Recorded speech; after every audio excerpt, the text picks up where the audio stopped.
Donc horoscope 2025 pour mes petites balances et mes grandes balances. Alors,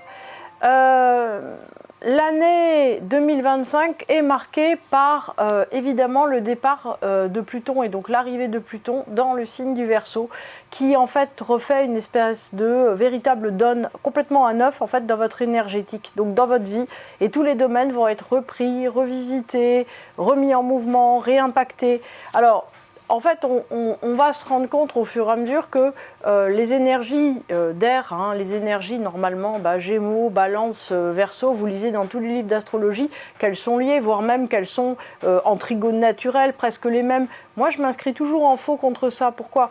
Parce que l'énergie des trois signes d'air sont complètement différentes les unes des autres. C'est-à-dire que l'énergie de la Balance, donc vous, est en fait une énergie, j'allais dire, d'écologie synergétique. Alors en français, qu'est-ce que ça va donner ? Ça veut dire que vous tenez compte des autres constamment, c'est-à-dire que votre bien-être, votre équilibre à vous va dépendre, on va dire, du positionnement de chacun par rapport à chacun dans votre vie, de l'équilibre des différents domaines de vie, de l'équilibre aussi de vous-même par rapport à tous ces domaines de vie et par rapport à vos proches. En fait, rien n'est neutre, c'est-à-dire que vous avez l'impression et besoin que tout vienne se mettre bien dans un puzzle. Alors qu'est-ce que fait Pluton ? Quand il arrive en fait dans le puzzle de votre vie où tout est bien rangé, bien en place, etc., où il y a aussi des domaines d'expansion, mais où globalement, j'allais dire, on a une idée globale, voyez, de chaque domaine et qu'on voit ce que chaque chose va donner. En fait, Pluton, ce qu'il fait, c'est qu'il explose le cadre. En fait, il vous fait un puzzle 3D, c'est-à-dire qu'il vous construit quelque chose qui n'a absolument rien à voir, qui est, on va dire, dans une logique, mais complètement différente. Donc en fait, vous perdez complètement vos repères. Effectivement, c'est exactement comme de passer de surface plane à 3D. On a vraiment l'impression que tout à coup, il y a quelque chose d'autre qui a commencé.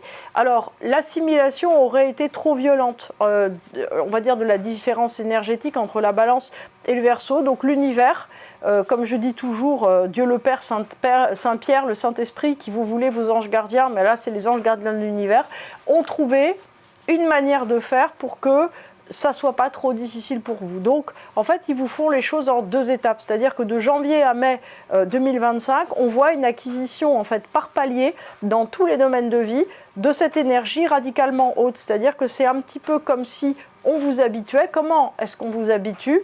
En fait, en créant des blocages à l'intérieur de vous, dont vous allez vouloir bouger pour, en fait, vous libérer en allant chercher cette énergie. Sauf que, au lieu qu'elle vous tombe dessus de l'extérieur, c'est vous qui allez être demandeur en fait de plus d'espace de liberté, plus d'espace d'affirmation de soi, moins d'a priori, moins de certitudes ou des certitudes qui changent, etc. Donc, premier temps de la valse, de janvier à mai, vous allez avoir l'impression en fait de vous battre contre vous en permanence et que quelque chose résiste.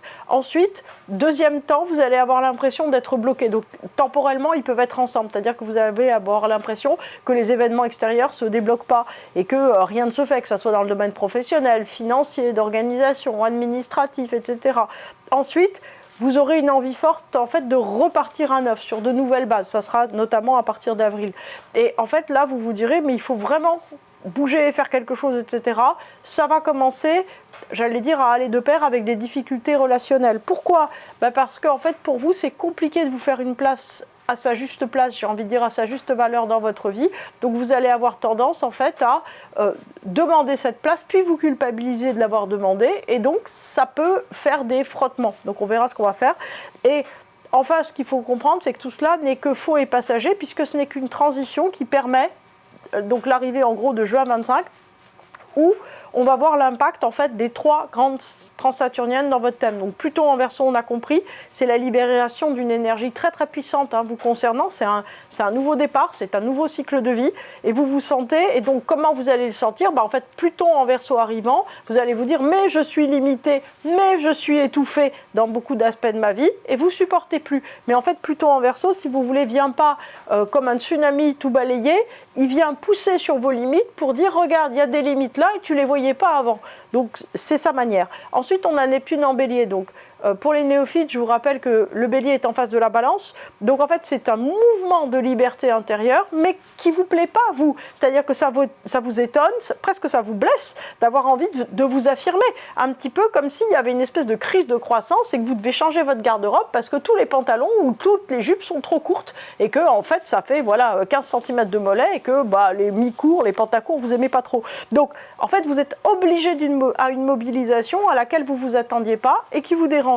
Ensuite de ça, on a Uranus en Gémeaux, donc qui va arriver pendant l'été, qui donne de la gaieté, de la joie, de la légèreté retrouvée. Et en fait, c'est la dernière transsaturnienne qui a vraiment la clé, on va dire, de tout le système. C'est-à-dire que c'est ça qui va faire que tout à coup, vous allez vous dire, ok, mais je place tout, la volonté d'affirmation, plus la volonté en fait de libération et de renouvellement d'un nouveau cycle de vie. Donc, ce puissant mouvement d'affirmation de soi va engendrer énormément, on va dire, de conséquences concrètes dans votre vie. Donc c'est ce qu'on va voir dans le détail. Donc 3e temps, on va dire, de la valse, juin à octobre, vous serez beaucoup plus en adéquation déjà avec vous et en hyper-affirmation. Alors pour vous, Balance, qui êtes si modeste, si pondéré, si gentil et tout, l'hyper-affirmation, c'est quelque chose qui est difficile. Donc qu'est-ce qui va se passer? Vous allez enchaîner assez rapidement sur une nouvelle organisation de vie qui est à attendre. Novembre-décembre, c'est la dernière partie qui est, on va le voir pour beaucoup de signes, en fait, beaucoup plus, poum, vous voyez, c'est comme un soufflet qui retombe. Pourquoi? Parce que les deux grandes transsaturniennes, Neptune, pour sa part, est reparti en Poisson, et Uranus, qui était en Gémeaux, est reparti en Taureau. Donc ça fait un espèce d'abaissement du système, et vous vous sentez de nouveau, en fait, comme avant, comme d'habitude, pris en étau entre vous et vos proches, comme si quelque chose était incompatible. Alors ne vous inquiétez pas, évidemment, 2026 va repartir dans une logique qui sera complètement différente. Et on va dire vraiment beaucoup plus, on va dire comme l'avant-goût que vous aurez eu entre juin et octobre. Voilà. Alors maintenant, on va prendre dans le détail, dans les mois, ce qui se passe, au fur et à mesure du temps. Donc on commence un mois de janvier avec un nœud sud plus une Lilith en Balance. Alors vous savez que l'axe de l'univers va changer, il va partir de la Balance en février et il va arriver en Vierge. Donc on va voir ce que ça va faire. Mais là, en fait, on est dans le dernier moment où il y a un nœud sud Lilith en Balance, plus un gros carré de Lilith au pôle en Capricorne. Alors, en fait, vous allez commencer l'année, là encore, comme pas mal de signes qui ont été affectés par Pluton, en vous disant que c'est un peu difficile de dire ce qui ne va pas, mais vous vous sentez à la fois un peu envahi, un peu fragile, à la fois trop seul et trop sollicité. Donc ça, c'est merci nœud sud plus Lilith en Balance. Donc c'est complètement... En fait, ce qu'il faut retenir de ça, c'est qu'il n'y a ni un problème avec vous, ni avec les autres, ni un problème de positionnement, c'est juste un problème de période. Donc la solution, elle est dans le fait de maintenir le cap de votre vie sans s'occuper en fait de ce que vous ressentez. Alors, plus facile à dire qu'à faire, évidemment, puisque en général, selon ce qu'on sent, en fait, on va modifier notre vie, notre organisation de chaque jour. Là, ce qu'il faut surtout, c'est maintenir le cap. Donc, c'est un début d'année qui va être perturbant énergétiquement ou psychologiquement, mais neutre complètement événementiellement. Rien ne bouge. Donc, l'impression de statu quo, quelque part, est insupportable parce qu'il y a il y a Pluton qui est arrivé en Verseau et qui commence en fait à pulser derrière. Bien. Février, 2e temps de la valse. Donc, février, je viens de le dire, donc vous vous rappelez, le nœud sud, il est passé en Vierge. Donc vous n'avez plus de nœud sud de l'univers. Donc il y a quand même, on va dire, un allègement absolument phénoménal, une sortie de période qui bloquait absolument tout. Et une angoisse de sortir, ça c'est tout à fait logique. C'est-à-dire que comme en fait il y a un poids qui était là depuis plus d'1 an et qui est en train de partir, vous vous dites « Ah oui, qu'est-ce qui se passe? Pourquoi j'ai plus mon poids? Qu'est-ce qui se passe? Bien. En plus, vous avez quand même le trigone à Pluton en Verseau qui a envie de tout faire, de tout mettre en œuvre, de tout bouger, etc. Donc, il y a quand même pas mal de projets, de possibilités, de rencontres qui s'activent. Alors, vous allez voir que c'est un peu professionnel, un peu, des possibilités aussi financières, des choses qui se mettent en place, des amis qui ont envie de vous revoir, vous qui avez envie de partir et de bouger. Mais alors, ce qui est très drôle, j'ai envie de dire, c'est qu'on a un axe Vierge-Balance dans l'univers. Et donc pour vous, le nœud sud Vierge fait qu'en fait rien ne se range. C'est-à-dire que tous les projets, toutes les relations, tout le fait, toute l'organisation, ça s'accumule dans une espèce de fatras indescriptible qui fait que, en fait, votre énergie d'envie d'aller de l'avant s'emballe complètement sans ordre de priorité ni quoi que ce soit. Donc la balance qui aime l'ordre ou le balance qui aime l'ordre et les choses bien rangées, il n'est pas du tout content. En Mars, qu'est-ce qu'on a? On a Lilith en balance qui est opposée à Vénus en bélier. Alors, ça, c'est quelque chose, et un carré donc à Mars en Cancer, je finis la description, conjoint par de fortune. Alors, c'est très important parce que vous avez une énergie là qui commence à pulser. C'est-à-dire que là, on voit Pluton en Verseau qui commence à pulser. Donc, si vous êtes seul sentimentalement, si vous avez besoin de vous lancer professionnellement, vous allez voir que vous allez vous jeter en avant. Alors, est-ce que c'est un défi ? Est-ce que c'est un challenge? Est-ce que c'est du courage ou carrément de la conscience? En tout cas, on ne vous arrête pas. Et en tout cas, j'allais dire, vous cavalez comme si vous n'étiez pas un balance, mais comme si vous étiez un bélier tout à coup. Alors, vous ne savez pas comment vous allez réellement changer les choses, ni ce que vous allez obtenir, mais en tout cas, vous surprenez à aimer le risque. C'est-à-dire qu'en fait, tout ce qui vous semble insupportable, c'est l'immobilisme. Vous avez besoin en fait que ça pulse et que ça avance. Donc le mouvement, il est parfaitement chaotique, mais il est très sympa. C'est-à-dire qu'en même temps, il est très, il est très générateur d'énergie, de joie, de gaieté, etc. Il y a toujours de l'angoisse qui est là avec la Lilith en balance, mais cette angoisse, en fait, elle joue plutôt dans le fait de ne pas avoir peur de bouger suffisamment. Alors, côté quantité de changement et de mouvement, je pense que vous allez avoir votre dose. Donc, il ne faut pas avoir peur, vraiment, croyez-moi, de ne pas bouger suffisamment, ça va bien assez vite. Alors en avril, on a toujours Lilith en balance qui fait cette fois un beau trigone à Jupiter en Gémeaux, puis notre carré évidemment à Mars en Cancer. Alors on est toujours dans la même logique, vous allez voir qu'il y a une grande continuité entre les mois de mars et d'avril quand vous y serez, c'est-à-dire qu'il y a une logique de dépassement forcé, mais là en fait on commence vraiment à avoir des résultats, donc c'est quand même très rapide. Il y a une expansion relationnelle, professionnelle, personnelle. Alors toute cette expansion crée beaucoup de désordre d'organisation, beaucoup de désordre dans les projets, beaucoup d'envies en fait qui ne viennent pas se mettre en place, beaucoup de choses qui se contrecarrent. Mais en fait tout va bien. Alors de l'autre côté, on va dire, on a Neptune qui vient de rentrer en Bélier, donc ça veut dire que vous avez vraiment cette envie d'affirmation qui pour le moment en fait passe sous, sous la caméra, vous voyez, ça passe sous le rayon, c'est-à-dire qu'on ne voit pas encore le point auquel vous vous affirmez.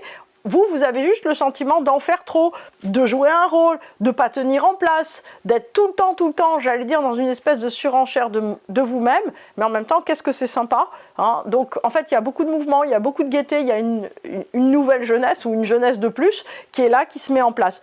Alors, avec le carré à Mars en Cancer, vous avez quand même l'impression de manquer de moyens réels, d'être envoyé à vous-même. Alors, c'est sûr que parmi tout, en fait, ce qui se met en place, c'est un petit peu difficile pour vous, en fait, de tout tenir, de tout, d'adosser tous les projets, par exemple, à des plans financiers, à des projets, etc.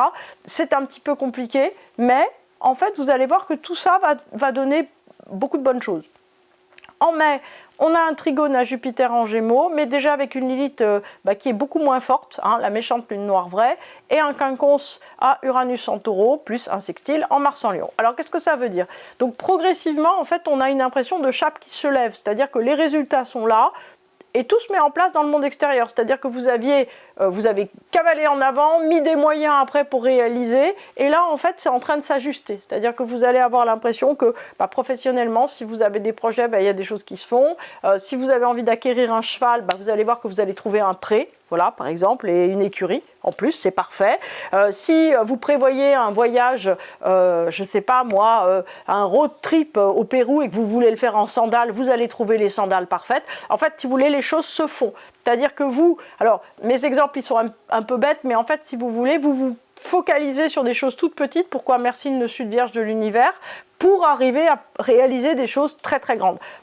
Les grands projets avec le quinconce à Uranus en Taureau prennent du retard, c'est-à-dire que si vous voulez changer de lieu de vie, si vous voulez refaire votre vie sentimentale, si vous avez envie de déménager avec toute votre famille sur la Lune, ça ne va pas se faire tout de suite. Vous allez prendre un petit peu de temps pour organiser, peut-être ajuster un peu les projets, mais ce qui est certain, c'est que l'énergie du Pluton en Verseau vous fait moins peur. Ça y est, en fait, vous êtes prêt à vous lancer. En fait, vous aurez mis 5 mois à assimiler ce besoin de libération et à comprendre en fait que vous étouffiez et que c'est ça en fait qui pesait et qui vous faisait non pas une dépression mais une petite déprime ou un chagrin ou une tristesse latente dont vous vous sortez.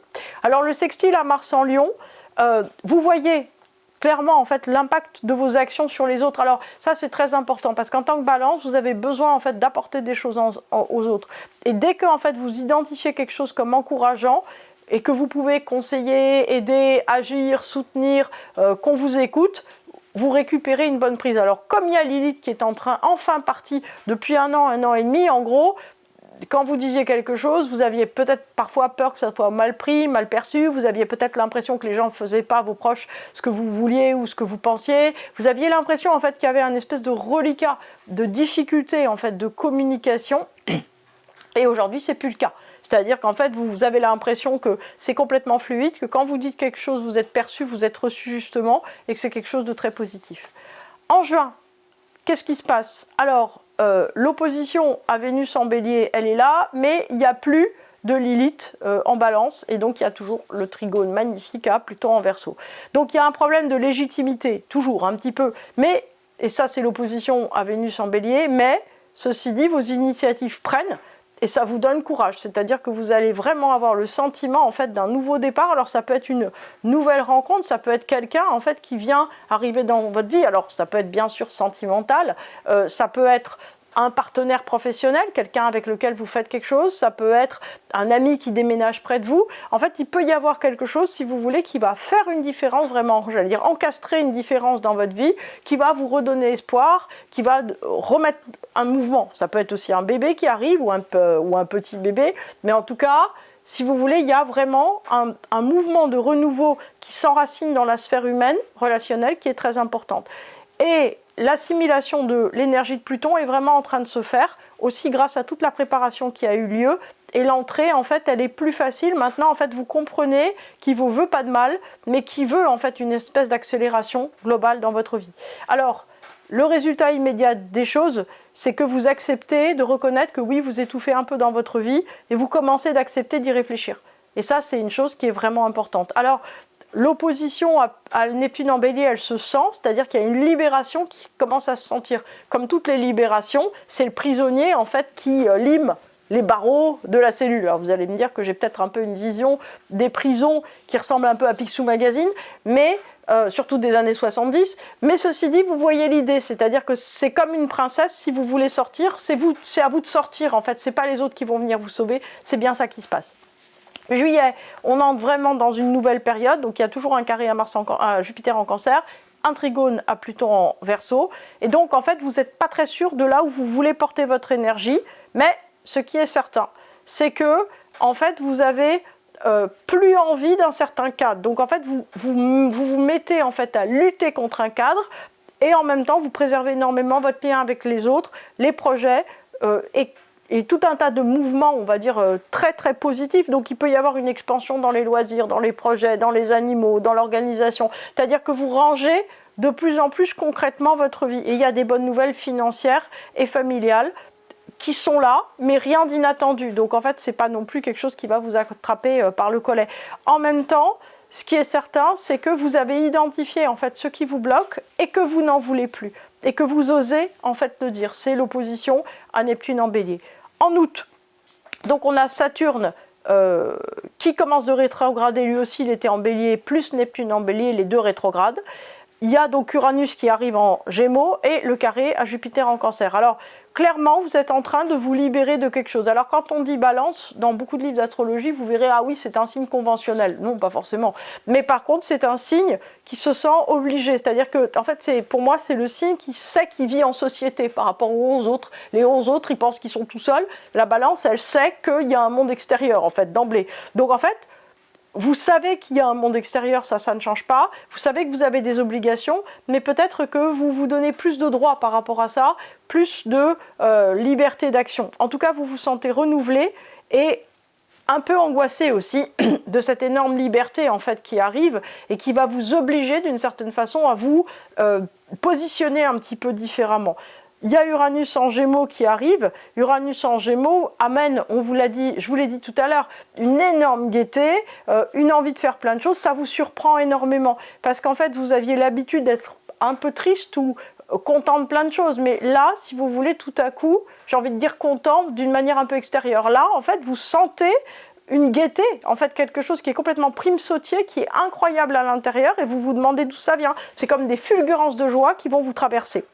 Par ailleurs, il y a, et ça c'est en fait logique, hein, il y a Jupiter qui fait un carré en Cancer, donc il y a des heures personnelles qui sont là, et qui sont là en fait pour vous libérer de choses dont vous ne vouliez plus. Le problème en fait avec ce type de positionnement, c'est que quand on est libéré de choses en fait dont on ne voulait plus, si on ne savait pas qu'on n'en voulait plus, en fait on est un peu étonné de ne plus en vouloir et que donc il y ait des problèmes. Donc plus vite vous prendrez conscience de ce qui en fait vous entrave, moins en fait vous vous sentirez en fait en délicatesse ou en difficulté par rapport, j'allais dire, à ce qui est en train de bouger. Septembre, donc on a un beau Mars en Poisson, pardon, un bon Mars en Balance et un carré à Jupiter en Cancer. Il y a toujours Uranus en Gémeaux, il y a toujours l'opposition à Neptune en Bélier, mais Saturne est déjà passé en Poisson et on a toujours le Pluton en Verseau. Alors qu'est-ce que ça veut dire? Donc l'affirmation de soi, avec Mars en Cancer, poursuit son cours. Vous placez concrètement, on va dire, vos décisions de l'été, c'est-à-dire que vous avez en fait décidé des choses, alors c'est comme toujours chez vous, hein, très discrètement, très poliment, en disant juste le nombre de phrases nécessaires et boum badaboum, en fait là, vous balancez tout, vous mettez tout en place, donc il y a une réorganisation de la vie au quotidien qui est très forte, et vous changez complètement en fait d'organisation pour vous refaire quoi? Refaire beaucoup de place, hein, avec Uranus en Gémeaux. L'opposition à Neptune en Bélier, et en même temps l'opposition donc à Saturne en Poisson fait que vous vous affirmez, mais attention, il y a un retour de la culpabilité. Alors surtout, n'allez pas chercher des raisons. La raison, c'est Saturne en Poisson. Il va bien finir par partir du Poisson. Donc, vous avez de la culpabilité. Ne cherchez pas la cause. Ou dites-vous, la cause, c'est Saturne en Poisson. Ok, c'est quoi le sujet suivant? C'est tout. En fait, il n'y a pas besoin de réfléchir ou de psychologiser. Comme ça, j'ai vu un truc sur Instagram. Une fille qui disait qu'elle avait dépensé 75 000 € en 5 ans chez un psy, qu'elle aurait pu être propriétaire. Moi, je pense que, voilà, par exemple, en connaissant les positions, alors c'est très bien les psys, mais ceci dit, en connaissant les positions en fait des planètes, ça va vite, puisque là, vous avez Saturne en Poisson, donc vous pouvez vous culpabiliser. Dès que ça va être terminé, ça va partir. Donc en fait, vous pourriez vous dire, si vous êtes en process de travail sur vous, ah, enfin, mon process a bien marché. Non, en fait, c'est pas que ça a marché. Oui, bien sûr, ça a marché, mais surtout, Saturne est parti. Donc en fait, je veux dire, là-dessus, on est très mécanique. Moi, je trouve que ça rend très humble, personnellement. Bref. Pluton en Verseau, qu'est-ce qu'il fait? En fait, c'est une énergie qu'il a maintenant, c'est un fleuve puissant, en fait, qui vous entraîne vers l'avenir. Donc, en fait, vous sentez une pulsation, une ouverture vers l'avenir qui est énorme. En octobre, c'est un mois très important. Pourquoi? Parce que vous avez Mercure en Balance, c'est aussi souvent votre mois d'anniversaire. Et en fait, vous vous expliquez à vous-même, finalement. Vous vous justifiez pourquoi en fait, vous aviez besoin de cette évolution. C'est-à-dire que pendant 9 mois, vous l'avez subi, vous l'avez vécu, et là, en fait, vous arrivez à mettre des mots dessus. Il était temps. Donc, c'est une réconciliation avec vous-même, et en fait, c'est une acceptation de l'énergie plutonienne. Donc, en fait, ça aura été votre grand travail d'année.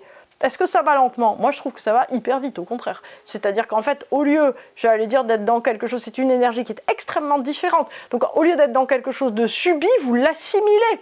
Vous êtes juste prodigieux, en fait. Novembre.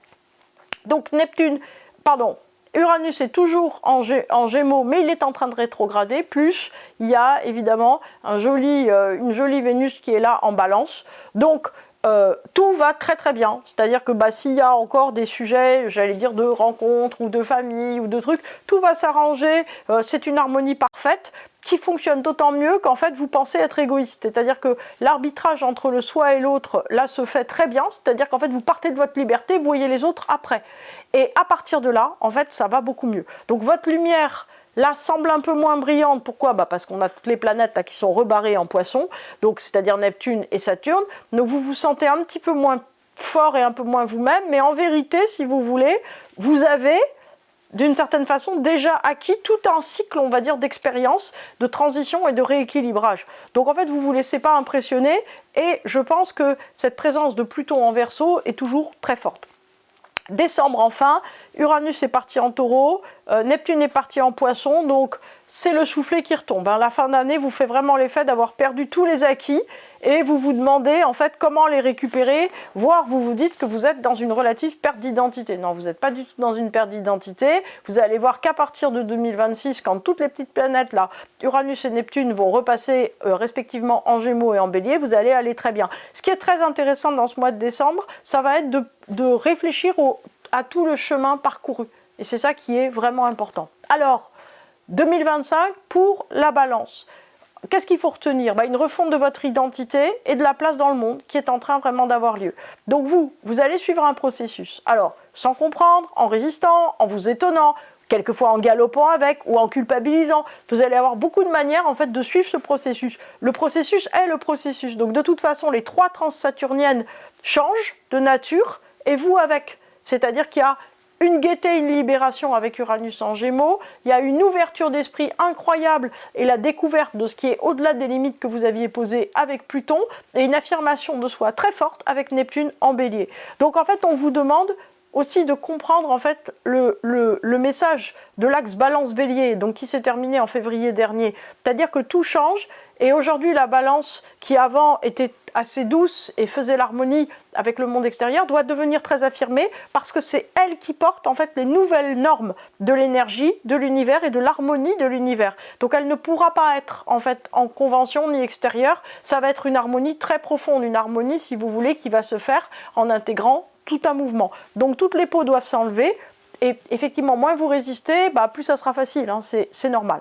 Alors mon conseil, c'est que changer radicalement c'est toujours difficile, c'est-à-dire qu'on ne contrôle pas comment on change, et en plus de ça vous intégrez tellement d'éléments que vous n'aurez pas vraiment en fait la ligne, c'est-à-dire que vous pouvez pas vivre et en même temps comprendre où ça va. Donc commencez par accumuler les éléments, accueillez-les, même vraiment, faites-leur, souhaitez-le la bienvenue, et ne vous demandez pas comment les ranger. Ça se range. Pourquoi ça se range? Parce qu'il y a l'axe de l'univers qui est Vierge Poisson, donc ça va se ranger de toute façon, mais probablement d'une manière un peu surprenante.